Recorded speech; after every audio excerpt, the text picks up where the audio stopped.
Today, I want to give you a great tip that's going to help you specifically early in your matches. You want to get the advantage, win the first couple games, you got to get warmed up. This is the time of year where it's kind of chilly in the morning and it's difficult to get warmed up sometimes. And I know my northern friends and family are just laughing at me right now, but let me tell you something. This morning, it was freezing. It was 58 degrees, I think. You can just ask my awesome ladies up at Wexford. It was freezing today. So we're bundled up, but we got through it. So that's how cold it is down south right now.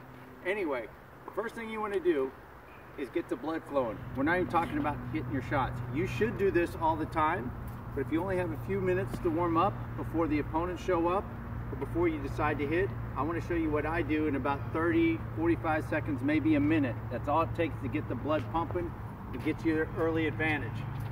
First thing I want you to do, I'll usually do about 30 to 50, just do some jumping jacks. All right, you don't need to see that demonstrated, you know what to do. But after you do just your regular jacks, I want you to do some split jacks, where you're alternating your feet like this. All right, after you do some split jacks, I want you to do some scissors. Back and forth, crossing the line. All right, here's why that's important, because that's simulating running, obviously. But also there's a transference of left brain, right brain.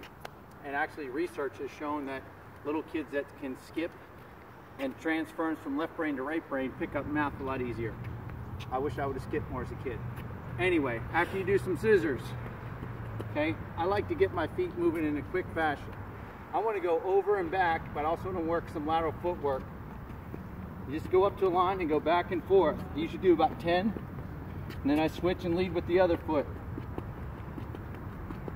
All right, everything's real quick. You can throw in some side hops. You can go some forward hops. All this is doing is just getting those quick twitch muscles alert. You want to be so warmed up that if that opponent hits a drop shot, that you can run it down right away, okay? After you do that, grab your racket. You can stand there and just talk to somebody. And what you're doing right here is alerting the body, rotating, because that's what you do with your ground strokes. After that, stand there, and I want you to do some figure eights with your serve.